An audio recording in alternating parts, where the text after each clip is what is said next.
നബിയുടെ 6-ാമത്തെ വയസ്സിൽ പ്രവാചകർ സല്ലല്ലാഹു അലൈഹി വസല്ലം തങ്ങളുടെ ജീവിതത്തിലെ മനോഹരമായ ഒരു ദിവസത്തെ പറ്റി സീറ ഗ്രന്ഥങ്ങൾ നമുക്കിങ്ങനെ കാണാം. പ്രവാചകനും പ്രവാചകന്റെ ആമിനും ഉമ്മയും ഉമ്മ ഐമൻ റളിയല്ലാഹു അൻഹയും കൂടി അവര് മക്കയിൽ നിന്ന് മദീനയിലേക്ക് പോകുന്ന ഒരു വേളയിൽ വളരെ മനോഹരമായൊരു ദിവസമായിരുന്നു അത്. മദീന എന്നുള്ളത് പ്രവാചകർ സല്ലല്ലാഹു അലൈഹി വസല്ലം തങ്ങളുടെ ചെറുപ്പം മുതലേ, പ്രവാചകന്റെ പരമ്പര മുതലേ അവർക്ക് വളരെയധികം ബന്ധമുള്ള, പ്രവാചകന്റെ പിതൃ പരമ്പരയിൽപ്പെട്ട ഹാഷിമുമായിട്ട് അവരുടെ കുടുംബ ബന്ധമുള്ള സ്ഥലമാണ് മദീന. അതുകൊണ്ട് തന്നെ മാത്രമല്ല, തൻ്റെ പിതാവിനെ വഫാത്തിന് ശേഷം കബറടക്കിയ സ്ഥലമൊക്കെയാണ് മദീന. അതുകൊണ്ട് തന്നെയാണ് പ്രവാചകൻ ഉമ്മയുടെ കൂടെ, ഉമ്മൈമൻ റളിയല്ലാഹു അൻഹയുടെ കൂടെ മദീനയിലേക്ക് അന്ന് പോകുന്നത്. പ്രവാചകന്റെ ജീവിതത്തിൽ വളരെ സന്തോഷം നിറഞ്ഞൊരു ദിവസമായിരുന്നു അത്. പ്രവാചകനും ഉമ്മയൊക്കെ വളരെ ആഹ്ലാദത്തോടു കൂടെ മക്കയിൽ നിന്നുള്ള ഒരു കച്ചവട സംഘത്തിന്റെ കൂടെയാണ് അവർ മദീനയിലേക്ക് പോകുന്നത്. അങ്ങനെ അവര് വളരെ ആഹ്ലാദത്തോടു കൂടെ നബിയും ഉമ്മയും പോകുന്നു. മദീനയിൽ എത്തിയ പ്രവാചകന്റെ വളരെ സന്തോഷം നിറഞ്ഞ ദിവസമായിരുന്നു. 6 വയസ്സുള്ള ഒരു കുട്ടിയാണ് പ്രവാചകൻ. പ്രവാചകരെ സംബന്ധിച്ചിടത്തോളം അവിടെ മദീനയിൽ ഉണ്ടായിരുന്ന ബന്ധുക്കളായ കുട്ടികളോടൊപ്പം കളിക്കുന്നുണ്ട്. അവിടെ ഒരു കുളത്തിൽ നീന്തൽ പഠിക്കുന്നുണ്ട്. പ്രവാചകൻ പട്ടം പറത്തി കളിക്കുന്നുണ്ട്. അങ്ങനെ ഒരുപാട് മനോഹരമായ ദിവസമായിരുന്നു. അങ്ങനെ ഉപ്പയുടെ ഖബറൊക്കെ കണ്ടതിന് ശേഷം അവർ തിരിച്ചു പോകുന്നു. തിരിച്ചു പോരുന്ന വേളയിൽ അബവായിലെത്തിയപ്പോൾ പ്രവാചകർ സല്ലല്ലാഹു അലൈഹി വസല്ലം തങ്ങളുടെ ഉമ്മക്ക് കാര്യമായിട്ടുള്ള രോഗം പിടിപെടുകയും കൂടെ ഉണ്ടായിരുന്ന കച്ചവട സംഘത്തിലെ മരുന്നുകളൊന്നും ഫലിക്കാതെ ആമിന ഉമ്മ അബവാഹിൽ വെച്ചുകൊണ്ട് ഈ ലോകത്തോട് വിട പറയുകയാണ്. അത്രയും സന്തോഷത്തോടു കൂടെ ആ യാത്രക്ക് പോയ പ്രവാചകർ സല്ലല്ലാഹു അലൈഹി വസല്ലം തങ്ങൾ അബവാ മുതൽ പിന്നീട് അങ്ങോട്ട് മക്കയിലേക്കുള്ള യാത്ര ഏറെ ദുർഘടമായിരുന്നു. ആമിനും ഉമ്മ ഐമൻ റളിയല്ലാഹു അൻഹ ഒരുപാട് നേരം പ്രവാചകർ സല്ലല്ലാഹു അലൈഹി വസല്ലം തങ്ങളെ ആശ്വസിപ്പിക്കാൻ ശ്രമിക്കുന്നുണ്ട്. പക്ഷേ പ്രവാചകൻ കരച്ചിൽ നിർത്തുന്നില്ല. മക്കയിൽ എത്തുന്നത് വരെ പ്രവാചകർ സല്ലല്ലാഹു അലൈഹി വസല്ലം തങ്ങളെ വിങ്ങിപ്പൊട്ടിക്കൊണ്ടിരിക്കുകയാണ്. കാരണം തൻ ജനിക്കുന്നതിന് മുൻപേ തൻ്റെ ഉപ്പ നഷ്ടപ്പെട്ടിട്ടുണ്ട്. അതിനുശേഷം ഉമ്മ തൻ്റെ 6-ാമത്തെ വയസ്സിലെത്തിയപ്പോൾ ഉമ്മയും വിടവാങ്ങുന്നു. പ്രവാചകർ സല്ലല്ലാഹു അലൈഹി വസല്ലം തങ്ങളുടെ അത്താണിയായി നിന്നിരുന്ന, തണൽ മരങ്ങളായി നിന്നിരുന്ന മനുഷ്യർ മുഴുവനും നഷ്ടപ്പെട്ട വേളയിൽ പ്രവാചകർ സല്ലല്ലാഹു അലൈഹി വസല്ലം തങ്ങൾ വികാരാതീതനായിട്ട് കരയുകയാണ്. എത്രത്തോളം എന്ന് വെച്ചാൽ കാലങ്ങൾ ഒരുപാട് കഴിഞ്ഞുപോയി. 60-ാമത്തെ വയസ്സിൽ പ്രവാചകർ സല്ലല്ലാഹു അലൈഹി വസല്ലം തങ്ങൾ എത്തി നിൽക്കുന്ന വേളയാണത്. 60-ാമത്തെ വയസ്സിൽ മദീനയിൽ നിന്ന് ഒരു യുദ്ധശേഷം പ്രവാചകർ സല്ലല്ലാഹു അലൈഹി വസല്ലം തങ്ങൾ ആ യുദ്ധവിജയത്തിന് ശേഷം സ്വഹാബത്തുമായിട്ട് മദീനയിലേക്ക് തിരിച്ചു വരുന്ന ഒരു ദിവസം. ഏറെ നേരത്തെ യുദ്ധത്തിനും ക്ഷീണങ്ങൾക്കൊക്കെ ശേഷം പ്രവാചകനും അനുചരരും മദീനയിലേക്ക് എത്തിക്കൊണ്ടിരിക്കുകയാണ്. വഴിയരികിൽ വെച്ചുകൊണ്ട് പ്രവാചകർ സല്ലല്ലാഹു അലൈഹി വസല്ലം തങ്ങൾ അനുചരരോട് മുഴുവനും അവിടെ നിൽക്കാൻ പറയുന്നു. യുദ്ധം കഴിഞ്ഞിട്ട് ക്ഷീണിച്ചു വരികയാണ് സ്വഹാബത്ത്. അവരോട് മുഴുവൻ അവിടെ നിന്നിട്ട് പ്രവാചകൻ ആ സംഘത്തിൽ നിന്ന് ഇറങ്ങി ഒരു മരച്ചുവട്ടിലുള്ള ഒരു ഖബറിന്റെ അടുത്ത് പോയിട്ട് പ്രവാചകൻ കരയാൻ തുടങ്ങി. നബിയല്ലേ കരയുന്നത്? സ്വഹാബത്തിന് പിടിച്ചു നിൽക്കാനാവുമോ? സ്വഹാബത്തും കരയാണ്. പ്രവാചകൻ വിങ്ങിപ്പൊട്ടുന്നത് കണ്ടിട്ട് സ്വഹാബത്തിന്റെ ഹൃദയം നൊടുങ്ങുകയാണ്. നബിയെ, എന്തു പറ്റി നബിയെ? നബി പറയുന്നു, ഇതെന്റെ ഉമ്മയുടെ ഖബറാണ് സ്വഹാബ. 6-ാമത്തെ വയസ്സിലേറ്റ ആ മുറിവ് ഇവിടെ 60-ാമത്തെ വയസ്സിൽ എത്തി നിൽക്കുമ്പോഴും ഒരു മനുഷ്യന് ജീവിതത്തിൽ നേടാനാവുന്ന എല്ലാ നേട്ടങ്ങളും അല്ലാഹു സുബ്ഹാനഹു വ തആല പ്രവാചകർ സല്ലല്ലാഹു അലൈഹി വസല്ലം തങ്ങൾക്ക് നൽകുന്നുണ്ട്. ആട്ടി ഓടിച്ച മക്കയിൽ നിന്ന് അതേ മക്കയിലേക്ക് സർവാധിപത്യത്തോടുകൂടെ അറേബ്യയുടെ രാജാവായിട്ടാണ് പ്രവാചകർ സല്ലല്ലാഹു അലൈഹി വസല്ലം തങ്ങൾ കടന്നു ചെല്ലുന്നത്. എന്നിട്ടും 60-ാമത്തെ വയസ്സിലും ആ ഉമ്മയെ നഷ്ടപ്പെട്ട വേദനയുടെ മുറിവ് പ്രവാചകർ സല്ലല്ലാഹു അലൈഹി വസല്ലം തങ്ങളുടെ ജീവിതത്തിൽ ഉണ്ടായിരുന്നു. ഓരോ സന്തോഷങ്ങളിലൂടെ പ്രവാചകൻ ഇങ്ങനെ കടന്നു ചെല്ലുമ്പോഴും തൊട്ടപ്പുറത്ത് മറ്റൊരു വേദനയുടെ മുറിവുമായിട്ട് പ്രവാചകർ സല്ലല്ലാഹു അലൈഹി വസല്ലം തങ്ങൾ വേദനിക്കുന്നുണ്ട്. പ്രവാചകന്റെ ജീവിതത്തിൽ വളരെയധികം സന്തോഷം നിറഞ്ഞൊരു ദിവസമായിരുന്നു ബദർ യുദ്ധം. വെറും 313 ആളുകളാണ് ആട്ടിയോടിച്ച തങ്ങളുടെ സ്വത്തും കുടുംബവും മക്കളെയും എല്ലാം ഉപേക്ഷിച്ച് ജനിച്ച നാടും വീടും ഒക്കെ അവിടുന്ന് ആട്ടിയോടിച്ച അതേ മക്കക്കാരോടാണ് വെറും 313 ആളുകൾ ആദ്യമായിട്ട് ബദറിൽ പോയിട്ട് മക്കാ മുശ്രിക്കുകളോട് യുദ്ധം ചെയ്യുന്നത്. പ്രവാചകർ സല്ലല്ലാഹു അലൈഹി വസല്ലം തങ്ങൾ പ്രാർത്ഥിക്കുകയും അള്ളാഹുവിനോട് കരഞ്ഞു ദുആ ചെയ്യുകയും അവസാനം വാനലോകത്തു നിന്നും മലക്കുകൾ വന്ന് മുസ്ലിങ്ങളെ മുഴുവനും സംരക്ഷിക്കുകയും യുദ്ധം വിജയിച്ചുകൊണ്ട് തിരിച്ച് മദീനയിലേക്ക് പ്രവാചകർ സല്ലല്ലാഹു അലൈഹി വസല്ലം തങ്ങൾ ചെല്ലുമ്പോൾ കാണുന്നത് തൻ്റെ പ്രിയപ്പെട്ട മകളുടെ മയ്യത്ത് നിസ്കാരമാണ്. ബദരീങ്ങളുടെ പേരെടുത്ത് നോക്കിയാൽ അതിൽ ഉസ്മാൻ റളിയല്ലാഹുവിന്റെ പേര് നമ്മൾ കാണുന്നില്ല. കാരണം ഉസ്മാൻ റളിയല്ലാഹു ബദറിൽ പങ്കെടുത്തിട്ടില്ല. യുദ്ധത്തിന് പോരാൻ നിൽക്കുന്ന വേളയിലാണ് പ്രവാചകന്റെ പൊന്നുമോൾക്ക് ഉസ്മാൻ റളിയല്ലാഹുവിന്റെ ഭാര്യയ്ക്ക് രോഗം പിടിപെടുകയും ഉസ്മാൻ റളിയല്ലാഹുവിനെ വീട്ടിൽ തന്നെ നിർത്തിയിട്ടാണ് പ്രവാചകൻ യുദ്ധത്തിന് പോകുന്നത്. നീ നിന്റെ ഭാര്യയെ നോക്ക് എന്ന് പറഞ്ഞിട്ട് തിരിച്ചു വരുമ്പോൾ ആ മകളുടെ ഖബറടക്കുന്ന ചടങ്ങിലേക്കാണ് പ്രവാചകർ സല്ലല്ലാഹു അലൈഹി വസല്ലം തങ്ങൾ എത്തുന്നത്. ഓരോ സന്തോഷങ്ങൾ അള്ളാഹു സുബ്ഹാനഹു വ തആല നൽകുമ്പോഴും അപ്പുറത്ത് അഗാധമായ വേദനയിലൂടെയായിരുന്നു ജീവിതം. ഉപ്പയെ കണ്ടിട്ടില്ലാത്ത ഒരു കുട്ടി, 6-ാം വയസ്സിൽ ഉമ്മ നഷ്ടപ്പെട്ട ഒരു കുട്ടി, തനിക്ക് ജനിച്ച 7 മക്കളിൽ 6 പേരുടെയും മയ്യത്ത് കാണേണ്ടി വന്ന ഒരു ഉപ്പ. വേദനകളിലൂടെ മാത്രമായിരുന്നു ആ ജീവിതം എന്നുള്ളതാണ്. നിരന്തരം വേദനകൾ ആ ജീവിതത്തെ ഇങ്ങനെ വേട്ടയാടിക്കൊണ്ടിരിക്കുന്നു. ആ സമയത്തൊക്കെയും പ്രവാചകർ സല്ലല്ലാഹു അലൈഹി വസല്ലം തങ്ങൾ ആ വേദനകളിലൂടെ മനുഷ്യരെ കണ്ടിരുന്നു എന്നുള്ളതാണ് ഏറ്റവും പ്രധാനപ്പെട്ട കാര്യം.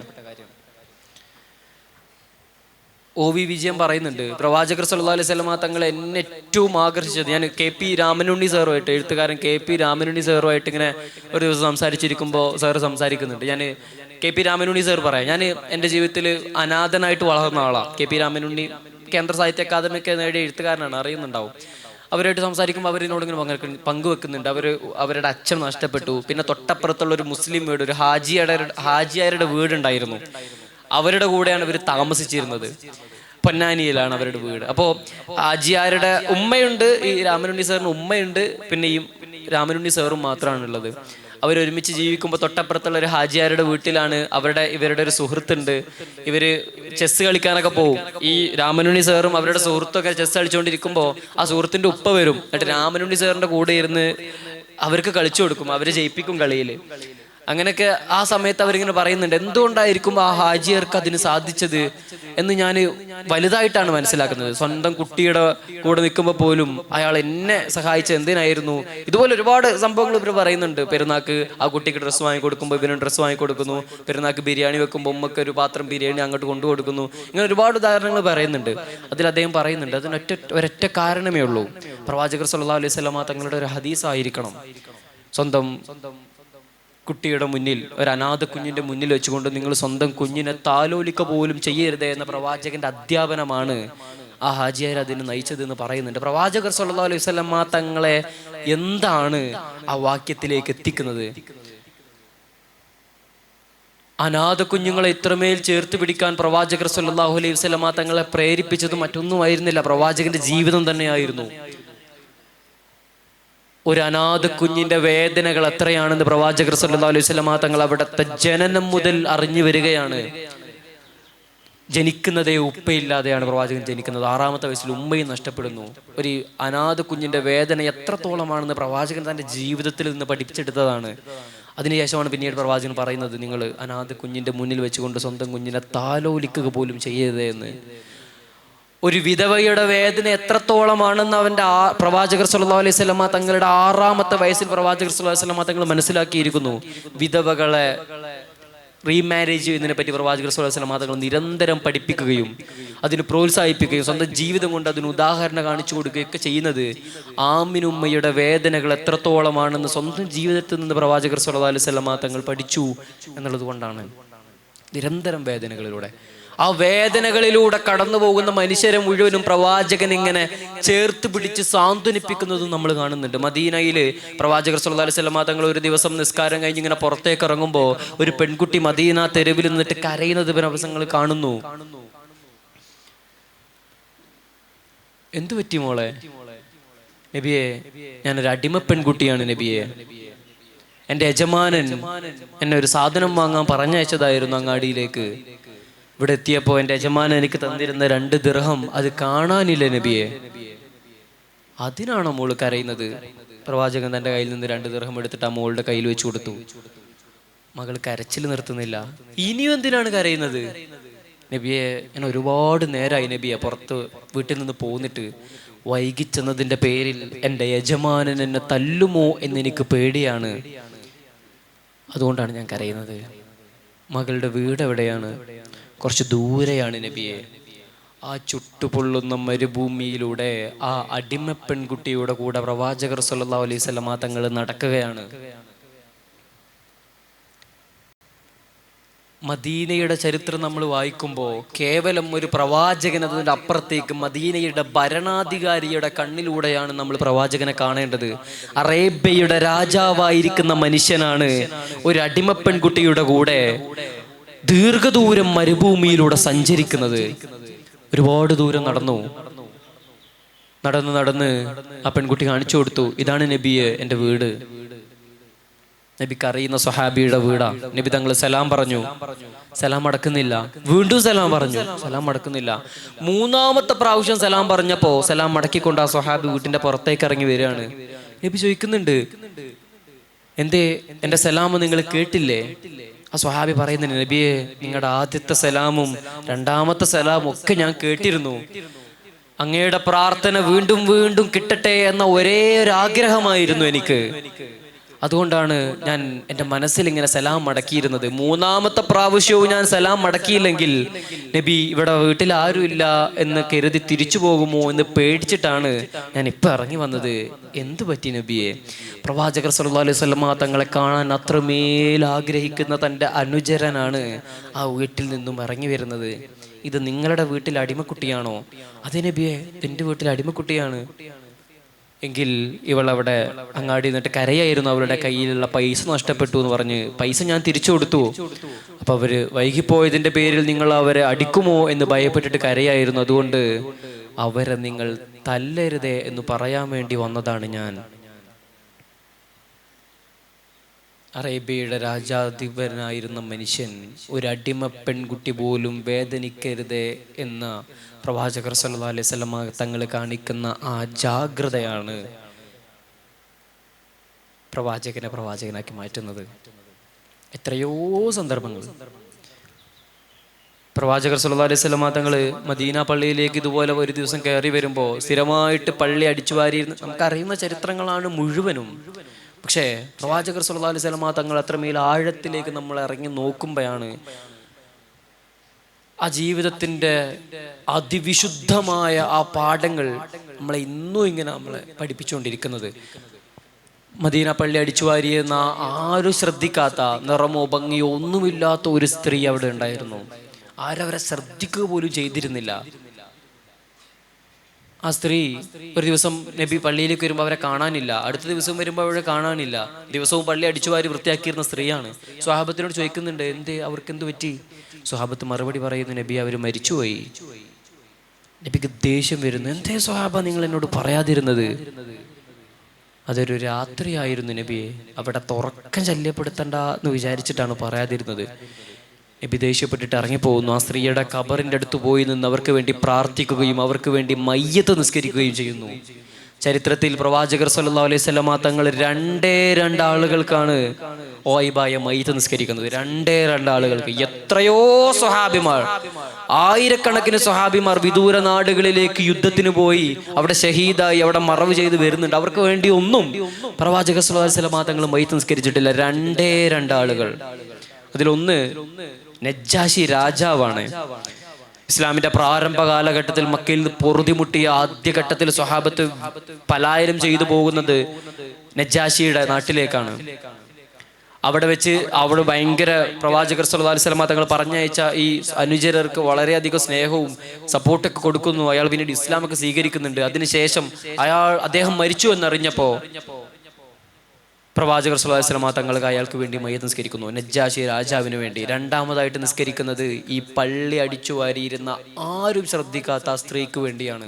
2 ആളുകൾക്ക് വേണ്ടി പ്രവാചകർ സല്ലല്ലാഹു അലൈഹി വസല്ലമ തങ്ങൾ ഓയിബായി മയ്യത്ത് നിസ്കരിക്കുന്നത്. വേദനകളിലൂടെ പ്രവാചകർ സല്ലല്ലാഹു അലൈഹി വസല്ലമ തങ്ങൾ മനുഷ്യരെ ഇങ്ങനെ നോക്കിക്കാണുകയാണ്. മദീനയില് ഇതുപോലെ ആരും ശ്രദ്ധിക്കാത്തൊരു മനുഷ്യനുണ്ടായിരുന്നു. ആരും ശ്രദ്ധിക്കാത്തൊരു മനുഷ്യൻ, ആരും വില നൽകാത്തൊരു മനുഷ്യൻ, വിരൂപിയായ ഒരു മനുഷ്യൻ. ആരും അയാളെ ശ്രദ്ധിക്കും. എത്രത്തോളം എന്ന് വെച്ചാല് പ്രവാചകർ സല്ലല്ലാഹു അലൈഹി വസല്ലമ തങ്ങൾ മദീനയിലേക്ക് എത്തിയ അവസ്ഥയില് ഈ സ്വഹാബി പ്രവാചകനെ വിദൂരത്ത് നിന്നാണ് നോക്കിക്കാണുന്നത്. കാരണം അന്നേ വരെ മദീനയിൽ അയാൾക്കൊരു വിലയുമില്ല. എത്രത്തോളം വെച്ചാല് അയാൾക്ക് ആൺ സുഹൃത്തുക്കളില്ലായിരുന്നു എന്നാണ് പറയുന്നത്. കാരണം അദ്ദേഹത്തിന്റെ പേരോ കുടുംബ പേരുകളോ ഒന്നും ആർക്കും അറിയില്ല. ജുലൈബീബ് എന്നായിരുന്നു ആ സ്വഹാബിയുടെ പേര്.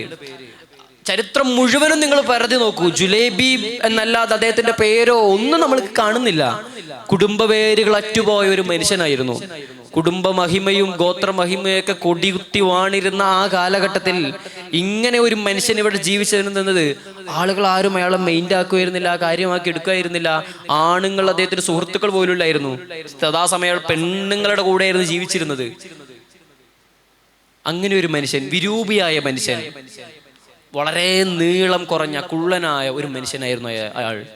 ആരും അയാളെ ശ്രദ്ധിക്കുമായിരുന്നില്ല. നബി സല്ലല്ലാഹു അലൈഹി വസല്ലമ തങ്ങൾ മക്കയിൽ നിന്ന് മദീനയിലേക്ക് വന്നിട്ടുണ്ട്.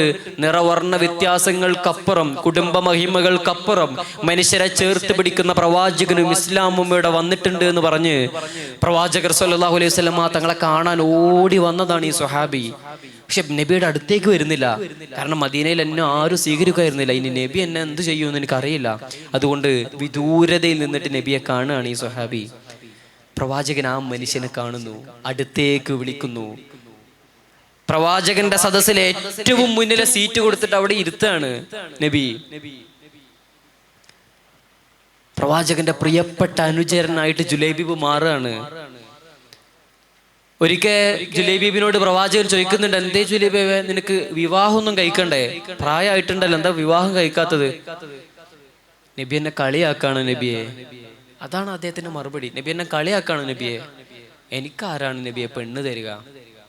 ആ മനുഷ്യന്റെ മറുപടിയാണ്. ആ മനുഷ്യന്റെ വേദനകളിലൂടെ ആ മനുഷ്യൻ കടന്നു പോകുന്നൊരു അടയാളമായിരുന്നു. ആരാണ് എനിക്ക് നബി പെണ്ണ് തരിക? പ്രവാചകൻ അത് ഭയങ്കര വിഷമായി ആ മറുപടി കേട്ടപ്പോ. മദീനയിലെ ഏറ്റവും സമ്പന്നനായ സ്വഹാബിയുടെ വീട്ടിലേക്ക് അവളുടെ മകളെ പെണ്ണ് ചോദിക്കാൻ ചെല്ലുന്നത് പ്രവാചകർ സല്ലല്ലാഹു അലൈഹി വസല്ലമ തങ്ങളാണ്. ഏറ്റവും സമ്പന്നനായ സ്വഹാബിയെ നബി ആ വീട്ടിലേക്ക് കയറി ചെല്ലുന്നു. അവിടെ ആ സ്വഹാബി ഇരിക്കുന്നുണ്ട്. പ്രവാചകനെ കണ്ടപ്പോൾ സ്നേഹത്തോടെ സ്വീകരിച്ചിരുത്തുന്നു. ഞാൻ വന്നത് നിങ്ങളുടെ മകളെ പെണ്ണ് ചോദിക്കാൻ വേണ്ടിയിട്ടാണ്. സ്വഹാബിക്ക് ഭയങ്കര ഇഷ്ടപ്പെട്ടു. കാരണം ലോകത്തിലെ ഏറ്റവും ഉത്കൃഷ്ടനായ മനുഷ്യൻ, അറേബ്യയുടെ രാജാധിപനായ മനുഷ്യൻ പ്രവാചകർ സല്ലല്ലാഹു അലൈഹി വസല്ലമ തങ്ങൾ എൻ്റെ മകളെ വിവാഹം കഴിക്കുകയോ? വളരെ സ്നേഹത്തോടെയാണ് സ്വീകരിക്കുന്നത്. നബി പറഞ്ഞു, എനിക്കല്ല, ജുലൈബീബിനാണ്. ആ സ്വഹാബിയുടെ മുഖം ഇങ്ങോട്ട് വാടിപ്പോയി. ജുലൈബീബിനോ? മദീനയിൽ ഏറ്റവും സമ്പന്നനായ സ്വഹാബിയാണ്. ഞാൻ അവിടെ ഉമ്മയോടൊന്ന് സംസാരിക്കട്ടെ എന്ന് പറഞ്ഞിട്ട് ഈ സ്വഹാബി വീടിന്റെ ഉള്ളിലേക്ക് പോയി. സ്വഹാബി ആ തന്റെ ഭാര്യയോട് എന്ന് പറയുന്നുണ്ട്, നബി നമ്മുടെ മോളെ പെണ്ണാലോചിച്ചിട്ട് വന്നതാണ്. ആ ഉള്ളിൽ നിന്ന് ആ സ്ത്രീയുടെ സന്തോഷത്തിന്റെ ശബ്ദം ഇവിടെ ഇരിക്കുന്ന പ്രവാചകൻ കേട്ടു എന്നതാ. അത്രമേൽ ആ സ്ത്രീക്ക് സന്തോഷമായി. പിന്നീട് ഭർത്താവ് പറയുന്നു, നബിക്ക് വേണ്ടിയല്ല, ജുലൈബീബിന് വേണ്ടിയിട്ടാണ്. അതേ സ്ത്രീയുടെ ശബ്ദം വീണ്ടും ഉയർന്നു കേൾക്കുന്നു, അതിലേറെ ഭേദം എൻ്റെ മകളെ കൊന്നു കളയുന്നതാണ്, ജുലൈബീബിന് കെട്ടിച്ചു കൊടുക്കുന്നതിലേറെ. അതായിരുന്നു സ്ത്രീയുടെ മറുപടി. ഈ തർക്കങ്ങൾ നടന്നുകൊണ്ടിരിക്കുന്നതിനിടയിലാണ് ആ പെൺകുട്ടി അവിടേക്ക് ഇറങ്ങി വരുന്നത്. എന്തു പറ്റി ഉമ്മ, എന്തു പറ്റി ഉപ്പ? അത് നബി വിവാഹം ആലോചിച്ചിട്ട് വന്നതായിരുന്നു നിനക്ക്. ആരാണ് വധു? ജുലൈബീബ്. എനിക്ക് സമ്മതമാണ്. അതുപോലെ ജുലൈബീബ്, പ്രവാചകർ സല്ലല്ലാഹു അലൈഹി വസല്ലമ തങ്ങൾ എനിക്കൊരു വിവാഹം ആലോചിച്ച് വന്നിരിക്കുകയാണ്. അതിൽ മറുത്തൊന്നും എനിക്ക് നോക്കാനില്ല. ജുലൈബീബിനെ എനിക്ക് ഇഷ്ടമാണ്, ഞാൻ അവരെ വിവാഹം കഴിച്ചു കൊള്ളാം. ആ പെൺകുട്ടിയുടെ ഒറ്റ വാക്കിന്റെ പുറത്ത് ആ വിവാഹം നടക്കുകയാണ്. പ്രവാചകർ സല്ലല്ലാഹു അലൈഹി വസല്ലമ തങ്ങൾ വിവാഹം ചെയ്തു കൊടുക്കുന്നു. മദീനയിലെ വളരെ സന്തോഷം നിറഞ്ഞ ദിവസങ്ങളിൽ ഒന്നായിരുന്നു ജുലൈബീബിന്റെ വിവാഹ ദിവസം എന്ന് സ്വഹാബത്ത് മുഴുവനും പറയുന്നുണ്ട്. സ്വഹാബത്ത് എല്ലാവരും ഒരുമിച്ച് കൂടിയിട്ട് പേരും തുണയുമില്ലാത്ത ആ മനുഷ്യനൊരു വീട് വെച്ചു കൊടുക്കുന്നു. വീട്ടിലേക്ക് സാധനങ്ങൾ എത്തിച്ചു കൊടുക്കുന്നു. അവർക്ക് ജീവിക്കാൻ വേണ്ട എല്ലാ സൗകര്യങ്ങളും ചെയ്തു കൊടുക്കുന്നു. മനോഹരമായൊരു ദിവസമായിട്ട് അവിടെ മാറുകയാണ്. ജുലൈബീബിന്റെ വിവാഹം നടക്കുന്നു. തൊട്ടടുത്ത ദിവസങ്ങൾ കഴിഞ്ഞതിന് ശേഷമാണ് ബദർ യുദ്ധത്തിനുള്ള വിളി വരുന്നത്. ജുലൈബീബ് റളിയല്ലാഹു അൻഹു വിവാഹം കഴിഞ്ഞ് ദിവസങ്ങളെ ആയിട്ടുള്ളൂ. ജുലൈബീബ് റളിയല്ലാഹു അൻഹു യുദ്ധത്തിന് വേണ്ടി പുറപ്പെടുകയാണ്. ആ സമയത്ത് ഭാര്യയുടെ ഉപ്പ, ആ മദീനയിലെ സമ്പന്നനായ സ്വഹാബി വന്നിട്ട് പറയുന്നുണ്ട്, ജുലൈബീബ് നിങ്ങളിപ്പോ യുദ്ധത്തിന് പോകേണ്ടതില്ല. കാരണം വിവാഹം കഴിഞ്ഞ 2 ദിവസമായിട്ടുള്ളൂ. ഇപ്പൊ തന്നെ യുദ്ധത്തിന് പോകേണ്ടതില്ല. നബിയോട് ഞാൻ സമ്മതം ചോദിക്കാം, നിങ്ങളിപ്പോ വരേണ്ടതില്ല എന്ന് പറയുന്നു. ജുലൈബീബ് റളിയല്ലാഹു അൻഹുവിന്റെ ഒരു മറുപടി ഉണ്ടായിരുന്നു. എന്ത്? എന്റെ പ്രവാചകൻ ശത്രുക്കൾക്കെതിരെ രണഭൂമിയിൽ പോരാടിക്കൊണ്ടിരിക്കുമ്പോ ഞാൻ എന്റെ ഭാര്യയുമായിട്ട് ഇവിടെ വീട്ടിലിരിക്കുകയോ? സമ്മതമല്ല. എന്റെ നബിയെ സംരക്ഷിക്കാൻ എനിക്ക് യുദ്ധത്തിന് ഇറങ്ങി പുറപ്പെടണമെന്ന് പറഞ്ഞിട്ട് ആ സ്വഹാബി ചെല്ലുകയാണ്. സ്വഹാബത്ത് പറയുന്നുണ്ട്, ബദറിൽ ഒരു സിംഹത്തെ പോലെ, ബദറാണോ മറ്റു യുദ്ധങ്ങളാണോ എന്ന് പണ്ഡിതന്മാർക്കിടയിൽ വ്യത്യാസങ്ങളുണ്ട്. സഹാബത്ത് പറയുന്നുണ്ട്, ആ യുദ്ധവേളയിൽ ഒരു സിംഹത്തെ പോലെ ഗർജിക്കുന്ന ജുലൈബീബിനെ ഞങ്ങൾ കണ്ടു. ഒരു വാളിന്റെ അത്രയാ സ്വഹാബിയുടെ നീളമുള്ളൂ. ആ സ്വഹാബി ഗർജിക്കുന്ന സിംഹത്തെ പോലെ രണഭൂമിയിൽ പോരാടുന്നത് ഞങ്ങൾ കണ്ടു. യുദ്ധശേഷം പ്രവാചകർ സല്ലല്ലാഹു അലൈഹി വസല്ലമ തങ്ങൾ എല്ലാവരെയും ഒരുമിച്ച് കൂട്ടി വളരെ സന്തോഷത്തോടുകൂടെ യുദ്ധവിജയത്തിന്റെ ആഘോഷങ്ങൾ എല്ലായിടത്തും പൊട്ടിപ്പുറപ്പെടുകയാണ്. എല്ലാവരെയും ഒരുമിച്ച് കൂടിയിട്ട് ഓരോ സംഘങ്ങളായിട്ടാണ് പ്രവാചകർ സല്ലല്ലാഹു അലൈഹി വസല്ലമ തങ്ങൾ യുദ്ധത്തിലേക്ക് ആളുകളെ പറഞ്ഞയക്കുക. ഗ്രൂപ്പായിട്ടാണ് പറഞ്ഞയക്കുക. തങ്ങളുടെ ഗ്രൂപ്പിൽ എല്ലാവരും തിരിച്ചെത്തിയോ എന്ന് അന്വേഷിക്കാൻ സ്വഹാബന്മാരോട് പറയുന്നുണ്ട്. എല്ലാവരും പറയുന്നു, അതെ തിരിച്ചെത്തി. എല്ലാവരും അന്വേഷിക്കുന്നുണ്ട്. എല്ലാവരും എത്തിയിട്ടുണ്ട്. ഷഹീദായ കുറച്ച് സ്വഹാബിമാർ മാത്രമേ ബാക്കിയുള്ളൂ. പ്രവാചകൻ ഇങ്ങനെ നോക്കിയിട്ട് പറയുന്നു, എൻ്റെ ജുലൈബീബ് എത്തിയിട്ടില്ലല്ലോ. ഒരു മനുഷ്യനെ പ്രവാചകൻ എത്രത്തോളം കാരുണ്യത്തോടുകൂടെ സംരക്ഷിക്കുന്നു എന്ന് നിങ്ങൾ നോക്കുക.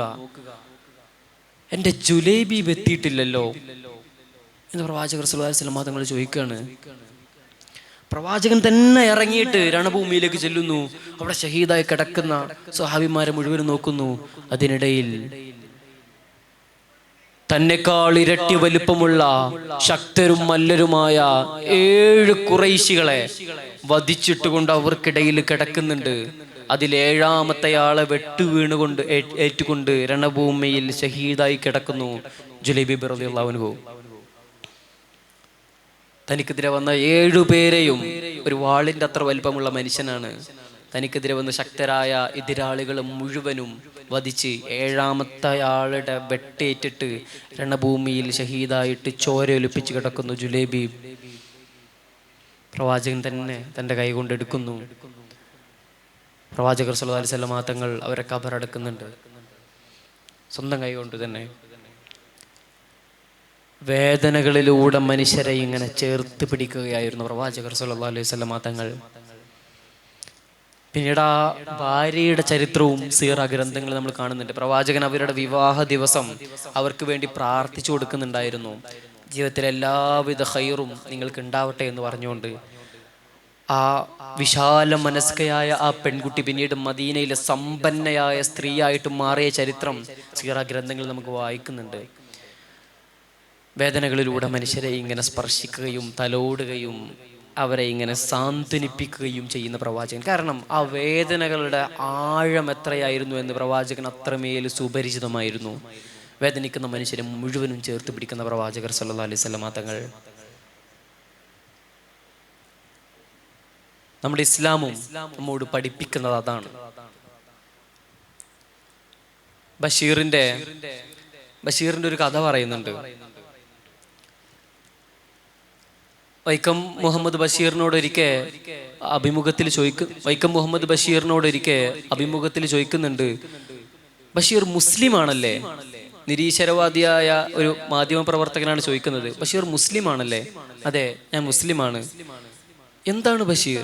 അറുപഴഞ്ച മതമല്ലേ ഇസ്ലാം എന്ന് പറയുന്നത്? 15-ാം നൂറ്റാണ്ടിലെ കാട്ടറബികളെ സംസ്കരിക്കാൻ വേണ്ടി ഉണ്ടാക്കിയ ഒരു മതമാണോ ബഷീറിനെ പോലെ ചിന്തയും ബുദ്ധിയും വിവേകവും എഴുത്തുകാരനും ഒക്കെ ആയ ഒരാൾ വിശ്വസിക്കുന്നത്? ബഷീർ പുഞ്ചിരിച്ചിട്ട് അവരോട് മറുപടി പറയുന്നുണ്ട്, അതെ, ഞാൻ വിശ്വസിക്കുന്ന ഇസ്ലാം അറുപഴഞ്ചനാണ്. നമുക്ക് ചൂടും വെളിച്ചവും ഒക്കെ തരുന്ന സൂര്യൻ എത്രയോ കോടാനുകോടി വർഷം പഴക്കമുള്ളതാണ്.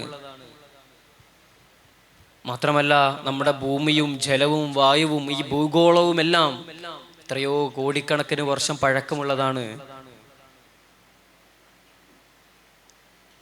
ഭൂലോകത്തേക്ക് അവതരിച്ചിട്ടുള്ള എല്ലാ പ്രവാചകന്മാരും ഈ ഇസ്ലാം പ്രബോധനത്തിന് വേണ്ടിയിട്ടാണ് വന്നിട്ടുള്ളത് എന്ന് പറയുന്നുണ്ട് ബഷീർ അവിടെ നിന്ന്.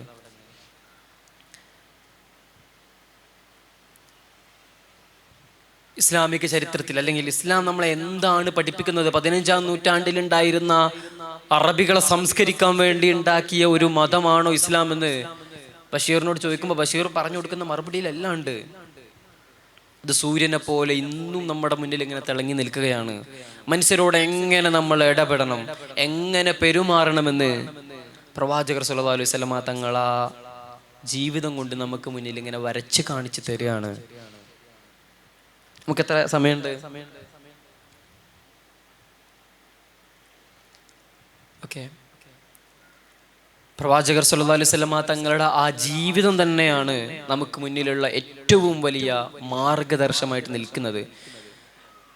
നമ്മളെ സംബന്ധിച്ചിടത്തോളം പ്രവാചകർ സല്ലല്ലാഹു അലൈഹി വസല്ലമ തങ്ങളുടെ ജീവിതം പഠിക്കുക എന്നുള്ളതാണ് ഇസ്ലാമിനെ പറ്റി പഠിക്കാൻ, അല്ലെങ്കിൽ നമ്മളൊക്കെ ഇസ്ലാമിനെ പറ്റി കൂടുതൽ വായിക്കുകയും പഠിക്കുകയൊക്കെ ചെയ്യുന്ന ആളുകളാണ്. നമ്മളെ സംബന്ധിച്ചിടത്തോളം ഏറ്റവും പ്രധാനപ്പെട്ട കാര്യം പ്രവാചകന്റെ ജീവിതം പഠിക്കുക എന്നുള്ളതാണ്. കഴിഞ്ഞ റബീഉൽ അവ്വൽ ഒരു വർഷം മുമ്പാണ് ഞാൻ പ്രവാചകർ സല്ലല്ലാഹു അലൈഹി വസല്ലമ തങ്ങളുടെ ജീവചരിത്രം പഠിക്കാൻ വേണ്ടിയിട്ട് ഇരിക്കുന്നത്. നമ്മുടെ യൂട്യൂബ് ചാനലിൽ ഒരു സീരീസ് ആയിട്ട് ചെയ്യാനായിരുന്നു പ്ലാൻ. അപ്പോൾ 30 ദിവസമുണ്ട്, 30 ദിവസം 30 ചാപ്റ്ററുകളായിട്ട് പ്രവാചകന്റെ ജീവിതം ഇങ്ങനെ ചെയ്യാമെന്നുള്ളതായിരുന്നു പ്ലാൻ. അങ്ങനെയാണ് ഞാൻ ആ പ്രവാചകർ സല്ലല്ലാഹു അലൈഹി വസല്ലമ തങ്ങളുടെ ജീവിത വായനയിലേക്ക് ഇറങ്ങുന്നത്. എത്രത്തോളം എന്ന് വെച്ചാൽ ഇന്ന് ആ സീരീസ് എവിടെ എത്തി നിൽക്കുന്നു. ഞാൻ 30 ദിവസം കൊണ്ട് അവസാനിപ്പിക്കാം എന്ന് വിചാരിച്ച് തുടങ്ങിയ സീരീസ് ഈ റബീഉൽ അവ്വൽ ആവാനായി, ഒരു വർഷം ആവാനായി. ഇപ്പോഴും പ്രവാചകന്റെ മദീന ജീവിതം, ഹിജറ കഴിഞ്ഞ് മദീന ജീവിതം മാത്രമേ എത്തിയിട്ടുള്ളൂ. കാരണം ചില രാത്രികൾ പ്രവാചകന്റെ ജീവിതം വായിച്ച് നമ്മൾ ഇരിക്കുമ്പോൾ നമുക്ക് ഉറക്കം പോലും നഷ്ടപ്പെടുന്നു. അറബിയിലും ഇംഗ്ലീഷിലൊക്കെ വിരചിതമായ പ്രവാചകർ സല്ലല്ലാഹു അലൈഹി വസല്ലമ തങ്ങളുടെ സീറ ഗ്രന്ഥങ്ങളും വിശുദ്ധ അല്ലെങ്കിൽ പ്രവാചകൻ അത്രമേൽ ആഴത്തിൽ പഠിച്ച വെസ്റ്റിൽ നിന്നുള്ള പ്രൊഫസർമാരുടെ, ഹംസ യൂസുഫ് അടക്കമുള്ള പല പ്രൊഫസേഴ്സിൻ്റെയും ഒക്കെ ലെക്ചറിങ് ഒക്കെ കേട്ടിട്ട് പല വായനകളിൽ നിന്നായി പ്രവാചകന്റെ എല്ലാവിധ ജീവചരിത്രവും സംശീകരിച്ചിട്ട് ഞാനിങ്ങനെ ഒരു സീരീസ് ചെയ്യാനായിരുന്നു എൻ്റെ പ്ലാൻ. ആ സീരീസ് ഇപ്പോൾ എത്തി നിൽക്കുന്നത് മദീന ജീവിതമാണ്. അത്രയും ആഴത്തിലേക്ക് ആ ജീവിതം നമ്മളെ പഠിപ്പിക്കേണ്ടത് എന്നുള്ളതാണ്. മാർട്ടിൻ ലിങ്സിന്റെ മുഹമ്മദ് ആവട്ടെ, ഇബ്നു കസീർ റഹിമഹുല്ലയുടെ സീറ ഗ്രന്ഥങ്ങളാവട്ടെ, ഒരുപാട് ഗ്രന്ഥങ്ങളുണ്ട് അതിൽ. അതെല്ലാം വായിച്ചിട്ട് നമ്മൾ ചെയ്യുന്ന സീരീസ്. അപ്പോൾ പ്രവാചകർ സല്ലല്ലാഹു അലൈഹി വസല്ലമ തങ്ങളുടെ ജീവിതം പഠിക്കുക എന്നുള്ളതാണ് നമ്മളെ സമയത്തോളം നമ്മൾ ഇങ്ങനെ പഠിക്കുന്നത് കൊണ്ട് തന്നെ നമുക്കൊരു ധാരണ ഉണ്ടാവും, നമുക്ക് ആ ജീവിതത്തെ പറ്റി പലതും അറിയാമെന്ന്. പക്ഷേ നമ്മൾ ആ വായനയിലേക്ക് ഇറങ്ങി നോക്കുമ്പോൾ നമുക്ക് മനസ്സിലാവും നമ്മൾ പഠിച്ചു കഴിഞ്ഞതൊന്നുമല്ല, അതൊരു പാരാവാരം പോലെ പരന്നിങ്ങനെ കിടക്കുകയാണ് എന്ന് ആ വേളയിൽ നമുക്ക് മനസ്സിലാവും. പല ഘട്ടങ്ങളിലൂടെ പ്രവാചകർ സല്ലല്ലാഹു അലൈഹി വസല്ലം തങ്ങളിൽ വേദനകളിലൂടെ മനുഷ്യരെ തൊട്ട ഏതാനും ചില സംഭവങ്ങൾ മാത്രമാണ് ഞാനിവിടെ പറഞ്ഞത്. ഒരു ദിവസം മദീനയിൽ നിന്ന് പ്രവാചകൻ ഇങ്ങനെ പള്ളിയിൽ നിന്ന് നിസ്കാരം കഴിഞ്ഞ് ഇറങ്ങുമ്പോൾ പ്രവാചകന്റെ അടുത്തേക്ക് ഒരു ഒട്ടകം ഓടി വരുന്ന സംഭവമല്ലേ, നമ്മൾ കേട്ട സംഭവമല്ലേ. പ്രവാചകൻ ചോദിക്കുന്നുണ്ട്, ആരുതാണ് ഈ ഒട്ടകം? ഒരു സ്വഹാബിയെ പറഞ്ഞു വിടുന്നു. ആ ഒട്ടകം പ്രവാചകനോട് പരാതി പറയാണ്, എൻ്റെ യജമാനൻ എന്നെ അമിതമായ ഭാരം ചുമപ്പിക്കുന്നു, എനിക്ക് കൃത്യമായിട്ട് ഭക്ഷണം തരുന്നില്ല. ഉടനടി പ്രവാചകൻ ആ സ്വഹാബിയെ വിളിച്ചു കൊഴുത്തിയിട്ട് പറയുന്നുണ്ട്, നിങ്ങൾ ഈ ഒട്ടകത്തിന്റെ കാര്യത്തിൽ അള്ളാഹുവിനെ ഭയപ്പെടണം. കേവലം മനുഷ്യ സൃഷ്ടികൾക്ക് അപ്പുറത്തേക്ക് അവിടുത്തെ കാരുണ്യം ഇങ്ങനെ കവിഞ്ഞൊഴുകുകയാണ്. എത്രത്തോളം വെച്ചാലേ മദീനയിലേക്ക് എത്തിയതിനു ശേഷം പ്രവാചകർ സല്ലല്ലാഹു അലൈഹി വസല്ലമ തങ്ങള് സ്വഹാബത്തിന് നിസ്കാരം പഠിപ്പിച്ചു കൊടുത്തിരുന്ന, പ്രവാചകർ സല്ലല്ലാഹു അലൈഹി വസല്ലമ തങ്ങൾ മിമ്പറായിട്ട് ഉപയോഗിച്ചിരുന്ന ഒരു ഈത്തപ്പന തടി ഉണ്ടായിരുന്നു.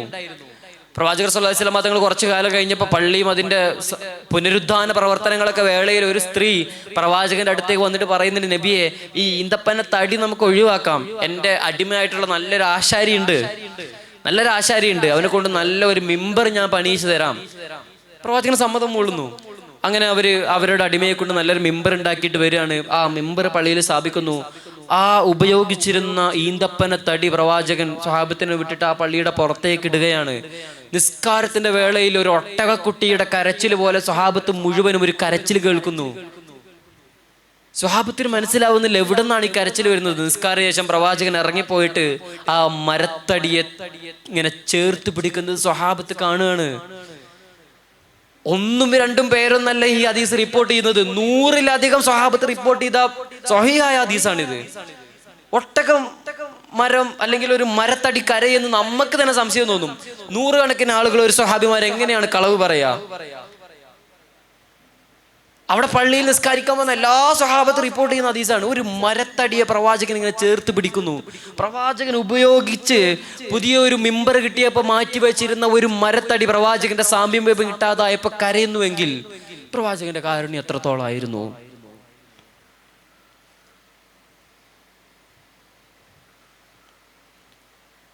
വിശ്വാസികളായിക്കൊള്ളട്ടെ അവിശ്വാസികളായിക്കൊള്ളട്ടെ, ഹിജ്റയ്ക്ക് വേണ്ടിയിട്ട് മക്കയിൽ നിന്ന് പ്രവാചകർ സല്ലല്ലാഹു അലൈഹി വസല്ലമ തങ്ങൾ ഓടിപ്പോരുമ്പോ അത്രയും കാലം താൻ ജീവിച്ചിരുന്ന മക്കയിൽ നിന്ന് മക്കയുടെ അതിർത്തി എത്തിയപ്പോൾ പ്രവാചകൻ ഇങ്ങനെ തിരിഞ്ഞു നിന്നിട്ട് വികാരാതീതനായിട്ട് സംസാരിക്കുന്നുണ്ട്. മക്ക, നീ എത്ര മനോഹരമായ ദേശമായിരുന്നു, നിന്നെ ഉപേക്ഷിച്ചു പോരാൻ എനിക്കാവുന്നില്ല. എന്റെ ജനന നാടാണിത്, എനിക്ക് നിന്നെ ഉപേക്ഷിച്ചു പോകാനാകുന്നില്ല, ഞാൻ ഇവിടേക്ക് തിരിച്ചു വരുമെന്ന് പറഞ്ഞുകൊണ്ട് മക്കയുടെ അതിർത്തിയിൽ നിന്നിട്ട് പ്രവാചകൻ മക്കയോട് കരയുന്ന വികാരാതീതനായിട്ട് സംസാരിക്കുന്ന ഒരു വേളയുണ്ട്. പ്രവാചകനും അബൂബക്കർ തങ്ങളും ആ കൂരിട്ടുള്ള രാത്രിയിൽ അവിടെ നിന്ന് ഇറങ്ങി പുറപ്പെടുന്ന വേളയിൽ അത്രക്കും പ്രവാചകന് പ്രിയപ്പെട്ട നാടായിരുന്നു മക്ക. മദീനയിലേക്ക് എത്തിയതിനു ശേഷം സ്വഹാബിമാർക്ക് പലർക്കും രോഗം പിടിപെട്ടു എന്നുള്ളതാ. കാരണം മദീന ഇത്ര കാലാവസ്ഥ നല്ല ഇടമല്ല, മാത്രമല്ല അവിടുത്തെ വേസ്റ്റ് മാനേജ്മെന്റ് ഒക്കെ വളരെ മോശമായിരുന്നു. മദീനയിലേക്ക് എത്തിയ പല സ്വഹാബത്തിന് രോഗം പിടിപെടുന്നു. മദീനയിലേക്ക് എത്തിയതിനു ശേഷം ഈ പ്രവാചകർ സ്വല്ലല്ലാഹു അലൈഹി വസല്ലം തങ്ങളുടെ ഉപ്പ കച്ചവട ആവശ്യാർത്ഥം പോയി മദീനയിൽ വെച്ചിട്ടാണ് വഫാത്താവുന്നത്. പ്രവാചകന്റെ വല്ലിപ്പായിരുന്ന ഹാഷിം ഇവിടെ വെച്ചിട്ടാണ് വഫാത്താവുന്നത്. കാരണം മദീനയിലെ കാലാവസ്ഥ, അവരുടെ വേസ്റ്റ് മാനേജ്മെന്റ് അതൊക്കെ വളരെ മോശമായ നാടായിരുന്നു മദീന. അവിടേക്ക് എത്തിയ ആളുകൾക്കും പലർക്കും രോഗം വരുന്നുണ്ട്. ഈ രോഗം പിടിപെട്ടിട്ട് കിടക്കുകയാണ്. അബൂബക്കർ തങ്ങളൊക്കെ രോഗം പിടിപെട്ടിട്ട് കിടക്കുന്നു. ബിലാൽ തങ്ങൾ കിടക്കുന്നുണ്ട്. ഫാത്തിമ ബീവി ബിലാൽ തങ്ങളുടെ ആയിഷ ബീവി ബിലാൽ തങ്ങളുടെ വീട്ടിലേക്ക് ചെല്ലുമ്പോ ബിലാൽ തങ്ങൾ കരഞ്ഞിട്ട് കിടക്കുകയാണ്. തങ്ങൾ അവിടുന്ന് ആട്ടിപ്പായിച്ച മക്ക മുശ്രിക്കീങ്ങൾക്കെതിരെ കവിത പാടാണ് ബിലാൽ റളിയല്ലാഹു അൻഹു. രോഗം മൂർച്ഛിച്ച് പനി പിടിച്ചിട്ട് കിടക്കുകയാണ്. ആയിഷ ബീവി നബി തങ്ങളോട് പറയുന്നുണ്ട്, നബിയെ, സ്വഹാബത്തിന് പലർക്കും രോഗം പിടിപെട്ടിട്ടുണ്ട്. ബിലാൽ തങ്ങളൊക്കെ കരയുകയും ആ കവിത ഒക്കെ പ്രവാചകർ സ്വല്ലല്ലാഹു അലൈഹി വസല്ലം തങ്ങൾക്ക് കേൾപ്പിച്ചു കൊടുക്കുകയും ചെയ്യുന്നു. ആ സമയത്ത് പ്രവാചകർ സ്വല്ലല്ലാഹു അലൈഹി വസല്ലം തങ്ങൾ മക്കൾക്ക് വേണ്ടി, മദീനക്ക് വേണ്ടിയിട്ട് പ്രാർത്ഥിക്കുന്നുണ്ട്. അല്ലാഹുവേ, നീ മക്കയെ ഞങ്ങൾക്ക് പ്രിയപ്പെട്ടതാക്കി തന്നതുപോലെ മദീനയും ഞങ്ങൾക്ക് പ്രിയപ്പെട്ടതാക്കി തരണേ എന്ന് പറഞ്ഞിട്ട് പ്രവാചകൻ സ്വല്ലല്ലാഹു അലൈഹി വസല്ലം തങ്ങൾ ദുആ ചെയ്യുന്നു. ഇന്നും ആ പ്രാർത്ഥനയുടെ ഫലം എത്രത്തോളം യാഥാർത്ഥ്യമാണെന്ന് വെച്ചാൽ ഉംറക്ക് പോയി വന്ന ആളുകളോടൊക്കെ നിങ്ങൾ ചോദിച്ചാൽ മതി. മക്കയിൽ പോയതിനേക്കാൾ അവരെ സാന്ത്വനിപ്പിക്കുകയും സമാശ്വാസിപ്പിക്കുകയും സമാധാനം നൽകുകയൊക്കെ ചെയ്യുന്നത് മദീനയാണെന്ന് അവർ പറയും. കാരണം മദീനയെ അങ്ങനത്തെ ഒരു മണ്ണായിട്ട് പിന്നീട് മാറുന്നു എന്നുള്ളതാണ്. കാരണം ഞാൻ പറഞ്ഞു വന്നത് ഇവിടേക്കാണ്. അത്രയും പ്രിയപ്പെട്ട ആ നാട് വിട്ടിട്ട് പ്രവാചകർ സ്വല്ലല്ലാഹു അലൈഹി വസല്ലം തങ്ങൾ ജനിച്ചു വളർന്ന നാടും വീടൊക്കെ ഉപയോഗിച്ചിട്ട് മദീനയിലേക്ക് ഓടിപ്പോരുകയാണ്. ആ സമയത്ത് തൻ്റെ പ്രിയപ്പെട്ട സന്തത സഹചാരിയായ വളരെ ചെറിയ പ്രായം മുതൽ ഖദീജ ബീവിയുടെയും പ്രവാചകന്റെയും കൂടെ താമസിച്ചിരുന്ന അലി റളിയല്ലാഹു അൻഹുവിനെ പ്രവാചകൻ മക്കയിൽ നിർത്തിയിട്ടാണ് പോകുന്നത്. എന്തിനായിരുന്നു അലിയെ പ്രവാചകർ സ്വല്ലല്ലാഹു അലൈഹി വസല്ലം തങ്ങൾ മക്കയിൽ ജീവൻ പണയം വെച്ച് നിർത്തുന്നത്? പ്രവാചകന്റെ കട്ടിലിൽ അലി റളിയല്ലാഹു അൻഹുവിനെ അതേ വിരിപ്പിൽ കിടത്തിയിട്ടാണ് വരുന്നത്. ശത്രുക്കൾ മുഴുവനും പ്രവാചകനെ വധിക്കാൻ വേണ്ടി പ്ലാനിട്ട് ഓരോ ഗോത്രത്തിൽ നിന്നും ഓരോ ആളുകൾ വീതം വന്ന് വീടിന് ചുറ്റും വളഞ്ഞിരിക്കുന്ന വേളയിൽ പ്രവാചകനെ കൊത്തിമുറിക്കാൻ ചുറ്റും കൂടി നിൽക്കുന്ന ശത്രുക്കൾക്കിടയിൽ നിന്ന് പ്രവാചകന്റെ അതേ കിടക്കയിൽ, അതേ പുതപ്പിൽ അലി റളിയല്ലാഹു അൻഹുവിനെ കിടത്തിയിട്ടാണ് പ്രവാചകനും അബൂബക്കർ തങ്ങളും മക്കയിൽ നിന്ന് മദീനയിലേക്ക് ഇറങ്ങി ഓടുന്നത്. അലി റളിയല്ലാഹു അൻഹുവിന്റെ ജീവൻ പണയം വെച്ചിട്ട് പ്രവാചകർ സ്വല്ലല്ലാഹു അലൈഹി വസല്ലം തങ്ങൾ ഇവിടെ മക്കയിൽ നിർത്തുന്നത് എന്തിനായിരുന്നു? മക്കക്കാര്, അവിശ്വാസികളായ ഖുറൈശികൾ, അവരവരുടെ സമ്പത്തുകൾ സൂക്ഷിക്കാൻ ഉപയോഗിച്ചിരുന്നത് ഇതേ പ്രവാചകന്റെ വീടായിരുന്നു. അന്ന് ബാങ്കിങ് സിസ്റ്റങ്ങളൊന്നുമില്ല. അവരുടെ കയ്യിലുണ്ടായിരുന്ന സ്വർണവും വെള്ളിയും മറ്റും വിലപിടിപ്പുള്ള വസ്തുക്കളൊക്കെ അവർ സൂക്ഷിക്കാൻ ഉപയോഗിച്ചിരുന്നത് ഇവര് പട്ടിണിക്കിടുകയും ഭ്രാന്തനാണെന്ന് മുദ്രകുത്തുകയും അവർ കളിയാക്കുകയും മാട്ടിയോടിക്കുകയും ചെയ്ത അതേ പ്രവാചകന്റെ വീട്ടിലാണ്. പ്രവാചകൻ ഹിജ്റക്ക് മുമ്പ് അലിയോട് പറയുന്നു, അലി, ഈ സമ്പത്തുകൾ ആരുടേതൊക്കെയാണെന്ന് അതിൽ പേരുണ്ട്. നാളെ ഞങ്ങൾ ഇവിടുന്ന് പോകും. പിറ്റേ ദിവസം ഇതിന്റെ എല്ലാ മുതലാളിമാർക്കും ഇത് ആരുടേതാണോ അവർക്കെല്ലാം തിരിച്ചു കൊടുത്തിട്ട് വന്നാൽ മതി. നിങ്ങൾ ആലോചിച്ച് നോക്കുക, ഒരു മനുഷ്യനെ കുടിക്കാൻ വെള്ളം പോലുമില്ലാതെ ഷുഐബ് അബൂ ത്വാലിബിൽ പട്ടിണിക്കിട്ട ദിവസങ്ങൾ ഉണ്ടായിരുന്നു. അതിലേക്ക് വരാം. അത്രത്തോളം ക്രൂരമായി പീഡിപ്പിച്ച ആ മനുഷ്യരെ പ്രവാചകന് അത് തിരിച്ചു കൊടുക്കേണ്ട ആവശ്യമില്ല, അവിടെ ഇട്ടിട്ട് പോയാൽ മതി. നബിക്ക് അത് സ്വന്തമാക്കുന്നൊന്നുമില്ല, നബി അത് കൊണ്ടുപോകുന്നില്ല മദീനയിലേക്ക്, അവിടെ ഇട്ടിട്ട് പോയാൽ മതി. വേണ്ട, അത് അവരുടെ ഉടമസ്ഥർക്ക് തന്നെ കൃത്യമായിട്ട് എത്തിച്ചു കൊടുക്കാൻ അലി റളിയല്ലാഹു അൻഹു എന്ന തന്റെ ഏറ്റവും വിശ്വസ്തനായ പ്രിയപ്പെട്ട അനുചരന്റെ ജീവൻ പണയം വെച്ച് നിർത്തിയിട്ടാണ് പ്രവാചകൻ പോകുന്നത്. പിറ്റേ ദിവസം ഉറക്കുണരുമ്പോൾ പ്രവാചകന്റെ വിരിപ്പിൽ നിന്നും അലി റളിയല്ലാഹു അൻഹു എഴുന്നേറ്റ് വരുന്നത് അത്ഭുതപ്പെട്ടിട്ട് ഇവർ കാണുകയാണ്. ആ പണം എല്ലാവരുടെ വീട്ടിലെത്തിച്ചു കൊടുത്തിട്ടാണ് അലി റളിയല്ലാഹു അൻഹു മദീനയിലേക്ക് ചെല്ലുന്നത്.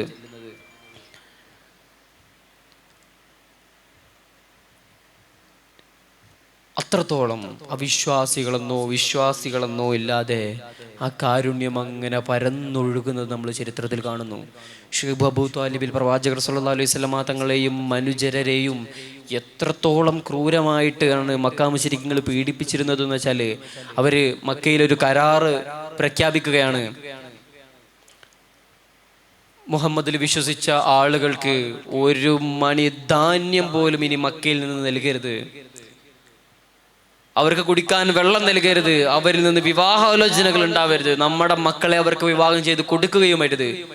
സമ്പൂർണമായ അവരെ നിരാകരിച്ച് നിർത്തുകയാണ്. അബൂ ത്വാലിബ് പ്രവാചകനോട് പറയുന്നു, അങ്ങനെയാണെങ്കിൽ നമുക്ക് മക്കയിൽ താമസിക്കണ്ട. അബൂ ത്വാലിബിന്റെ ഒരു തോട്ടം ഉണ്ടായിരുന്നു, ഷൈബ് അബൂ ത്വാലിബ്, അവിടേക്ക് അവര് താമസം മാറ്റുകയാണ്. ഖദീജ ബീവിയും അബൂ ത്വാലിബൊക്കെ അന്ന് വളരെ വൃദ്ധരായ മനുഷ്യരാണ്, വളരെ പ്രായം ചെന്നിട്ടുണ്ട് അവർക്കൊക്കെ. അവരും ഈ അടിമകളായ പ്രവാചകന്റെ കൂടെ ആദ്യകാലത്തുണ്ടായിരുന്ന ഈ സ്വഹാബത്തും പ്രവാചകനൊക്കെ ഈ ഷൈബ് അബൂ ത്വാലിബിൽ ചെന്നിട്ട് താമസിക്കുകയാണ്. ആ വേളയിൽ ഉണ്ടായിരുന്ന സീറ ഗ്രന്ഥങ്ങൾ നമ്മൾ വായിച്ചു കഴിഞ്ഞാൽ കണ്ണ് നിറഞ്ഞിട്ട് നമുക്ക് ബാക്കി വായിക്കാൻ പറ്റില്ല. അത്രത്തോളം ആ മനുഷ്യരെ മൃഗീയമായിട്ട് പീഡിപ്പിക്കുന്നു. ഖദീജ ബീവിയുടെ സമ്പത്ത് എനിക്ക് ഉപകാരപ്പെട്ടതുപോലെ മറ്റാരുടെയും സമ്പത്ത് എനിക്ക് ഉപകാരപ്പെട്ടിട്ടില്ല എന്ന് പ്രവാചകൻ പറയുന്നതൊക്കെ ഈ വേളയിൽ ചരിത്രമൊക്കെ ബന്ധപ്പെടുത്തിക്കൊണ്ടാണ്. ഒന്നുമില്ലാത്ത പട്ടിണി പാവങ്ങളായ ദരിദ്രരായ അടിമകളാണ് ആദ്യകാലത്ത് പ്രവാചകന്റെ കൂടെ മുഴുവനുള്ളത്. സമ്പന്നനായ ഒന്നുമില്ലാത്ത നബിയുടെ കയ്യിലും വലിയ സാമ്പത്തികമായിട്ടൊന്നുമില്ല. പിന്നെയുള്ളത് ഖദീജ ബീവിയാണ്, തന്നെ അത്രമേൽ സ്നേഹിച്ച, തന്നെ നെഞ്ചോട് ചേർത്ത് പിടിച്ച ഖദീജ ബീവി. വിവാഹത്തിന്റെ കഥയും ഒരുപാട് പറയാനുണ്ട്, നമ്മൾ അതിലേക്കൊന്നും കടക്കുന്നില്ല, നമ്മുടെ സമയം വളരെ കുറവാണ്. ഖദീജ ബീവിയുടെ സമ്പത്ത് കൊണ്ടൊക്കെയാണ് ആ സമയത്ത് ഭക്ഷണമൊക്കെ വാങ്ങുന്നത്. പതിയെ ഓരോ ദിവസം കഴിഞ്ഞോളം ആ ഭക്ഷണം സമ്പത്ത് മുഴുവനും കഴിഞ്ഞു വരുന്നു, പട്ടിണിയാവുന്നു, മുഴുപട്ടിണിയാവുന്നു.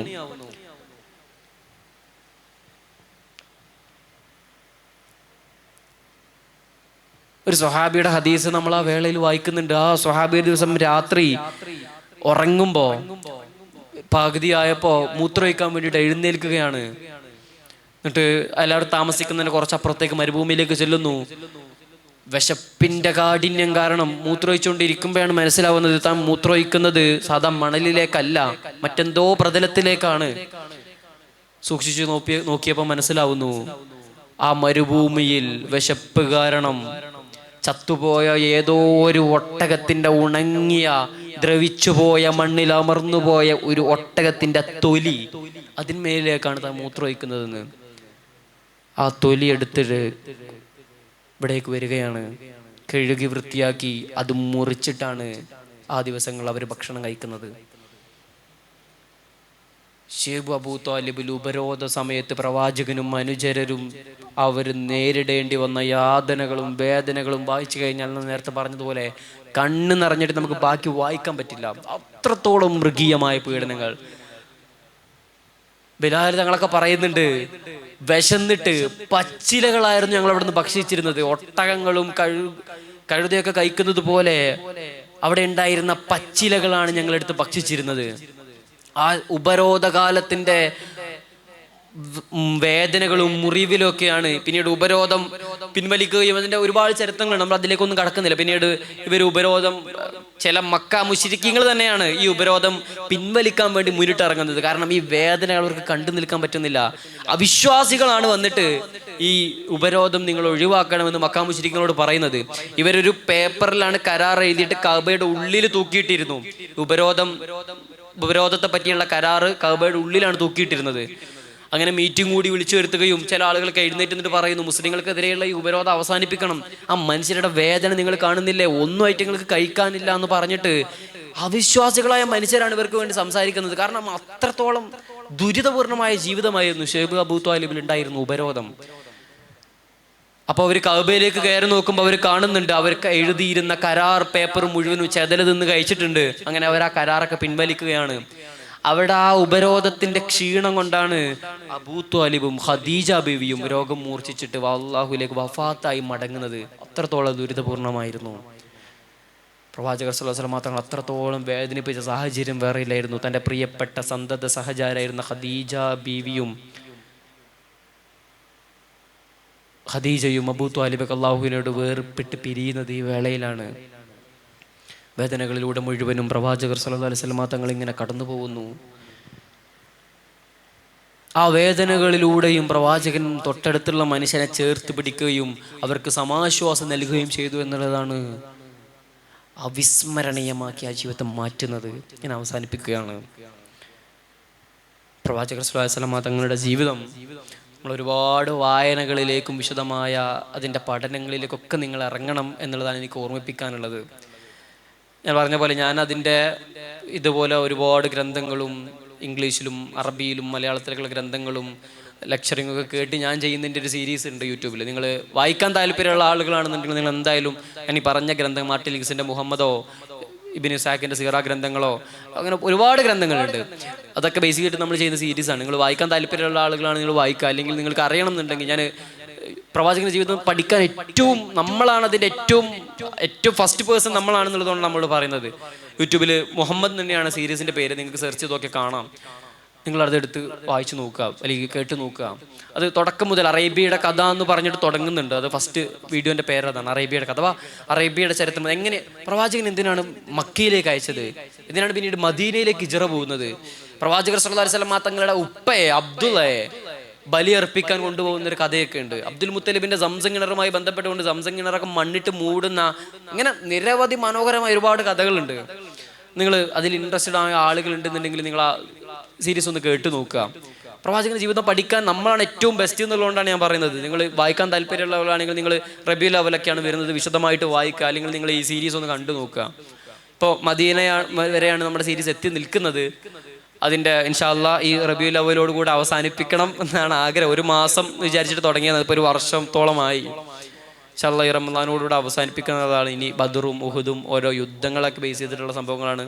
ഇപ്പോൾ ഏറ്റവും പുതിയ സീരീസുകളൊക്കെ നമ്മൾ AI വിഷ്വൽസ് ഒക്കെ ചെയ്ത ഗംഭീര വർക്കുകളാണ്. നിങ്ങൾ ഇൻട്രസ്റ്റഡ് ആയ ആളുകളാണ് നിങ്ങൾ അത് കണ്ടു നോക്കുക. അതുകൊണ്ട് പറയാനുള്ളത് നമ്മൾ അവസാനിപ്പിക്കുന്നു. ഞാൻ 4:30 നമ്മുടെ പ്രോഗ്രാം തുടങ്ങാമെന്ന് പറഞ്ഞാൽ നമ്മൾ വളരെ ലേറ്റായി തുടങ്ങിയതുകൊണ്ടാണ്. ഇത്രയും നേരം എന്നെ മനോഹരമായി കേട്ടിരുന്ന നിങ്ങൾക്ക് എല്ലാവർക്കും എൻ്റെ നന്ദിയും സ്നേഹവും കടപ്പാടൊക്കെ അറിയിക്കുകയാണ്. 6:30 എന്തെങ്കിലുമൊക്കെ ചോദിക്കാനുണ്ടെങ്കിൽ ചിലപ്പോൾ കാലങ്ങളായിട്ട് നിങ്ങളൊക്കെ എന്നെ സോഷ്യൽ മീഡിയയിൽ കാണുന്ന ആളുകളാവാം. അത് ബന്ധപ്പെട്ടുകൊണ്ടോ നമ്മൾ സംസാരിച്ച് ബന്ധപ്പെട്ടുകൊണ്ടോ എന്തെങ്കിലുമൊക്കെ ചോദ്യം ഉണ്ടെങ്കിൽ 1-2 ആളുകൾക്ക് ചോദിക്കാം. നമുക്ക് അവസാനിപ്പിക്കാം. സമയമില്ലാത്തതുകൊണ്ടാണ്. ഇൻഷാ അല്ലാഹ് എന്തെങ്കിലും ചോദ്യം ഉണ്ടെങ്കിൽ ചോദിച്ചിട്ട് അവസാനിപ്പിക്കാമെന്ന് വിചാരിക്കുന്നു. എന്തായാലും ഒന്നുകൂടി നിങ്ങൾ കേട്ടിരുന്ന വളരെ ഹൃദ്യമായ ഒരു വേദിയായിരുന്നു ഇത്. ഞാൻ തുടക്കം മുതൽ പറയാം, വളരെ ഒരു പകുതി വരെ ആളുകളായിരുന്നു, പകുതി അവസാനിപ്പിക്കുമ്പോൾ ഹാളും മുഴുവനായിട്ടുണ്ട്. അത് ഇവിടെ നിൽക്കുന്ന ആളുകൾ മുതൽ അവിടെ നിൽക്കുന്ന ആളുകളെ വളരെ സ്നേഹത്തോടെ തുടക്കം മുതൽ അവസാനം വരെ കേട്ടിരുന്നു. ഞാൻ പ്രോഗ്രാമിലേക്ക് വന്നുകൊണ്ടിരിക്കുമ്പോൾ ഞാൻ ഇവരോട് ചോദിച്ചിരുന്നു, ഈ വൈകുന്നേരമൊക്കെ കുട്ടികൾ ഇരിക്കുമോ പരിപാടിക്ക് എന്ന്. എൻ്റെ ചിന്തകളെയും ഒക്കെ ഞെട്ടിച്ചുകൊണ്ട് നിങ്ങൾ ആളും മുഴുവനും ഈ സമയത്ത്, കാരണം നമ്മളെ കോളേജിലൊക്കെ ഈ സമയം എന്ന് പറഞ്ഞ കുട്ടികൾ കളിക്കാൻ പോകാനും മറ്റു പല തിരക്കിലൊക്കെ ഇരിക്കുന്ന സമയമാണ്. ആ സമയത്തും നിങ്ങളിവിടെ മുഴുവനും വന്ന് വളരെ ശ്രദ്ധയോടെ എന്നെ കേട്ടിരുന്നു എന്നുള്ളത് ഭയങ്കര it's mean a lot. Okay, അപ്പോൾ അതിൻ്റെ താങ്ക് യു ഞാൻ നിങ്ങളെ നന്ദി അറിയിക്കുകയാണ്. എന്തെങ്കിലുമൊക്കെ ചോദിക്കാനുണ്ടെങ്കിൽ 1-2 ആൾക്ക് ചോദിച്ച് നമുക്ക് അവസാനിപ്പിക്കാം.